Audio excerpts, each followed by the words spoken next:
Well, hello and welcome. Today we're in Warrenton, Virginia. We're at the Fauquier Education Farm. We're here with Mr. Jim Hankins, the executive director of the farm. Jim, thanks for letting us come out here today. Always a pleasure. Jim, asparagus, great crop. My family loves to eat asparagus. Yeah. Can it be a good one for a home gardener? Oh, absolutely. I say it to folks all the time. You'll never ever regret putting in, a little patch of asparagus. It's a perennial crop that will keep on coming back for many, many years. We'll be harvesting off of this patch for 30 years. Oh, that is awesome. I love the idea. But tell me, now you've got going to have a nice sized patch, but what do you do to get started with asparagus? Well, the very first, this is a perennial crop that's going to be around for a long time. Let's invest a little bit of effort in the front end. Get a soil test. This is a nice patch of soil. We had a great watermelon crop here last year, but the pH was 6.2. You want to get the pH up above 7.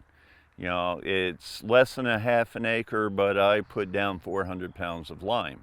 Okay. Want to get that pH, get it right for this particular crop. Yep. I got you. Now, you're holding some crowns, right, in your hand? Now, where do you get those? Or where can a homeowner get them? Any good, reputable, seed catalog, a lot of nurseries, good garden centers will have them in the early spring. Okay. Yep. Okay. That sounds perfect. They look kind of interesting. So show me kind of how do you plant here? How do you plant these? How do you get them established? It's really simple. First, you're going to need a fairly deep furrow, about 6 inches. Okay. And then, asparagus are just wonderful because when you get the spacing, the roots themselves tell you about how far apart you want to space these crowns. Oh, yeah. You just want it so that the crown is laying right on the tip of the one before. Okay. And then since we are investing in this, I've gotten a truckload of some really beautiful compost, and I'm going to be fairly generous. All right, that looks great. Really nice material there. And then just cover that with a little bit of a little layer of dirt. So you just come across, cover it up. Yep. And then... And what's going to happen is these little plants will come up pretty quickly. We'll see the spears coming up fairly soon. Don't harvest any of them. You have to let that plant grow.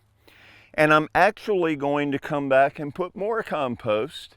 Okay. And a thick layer of hay mulch on either side, because weed control is really important.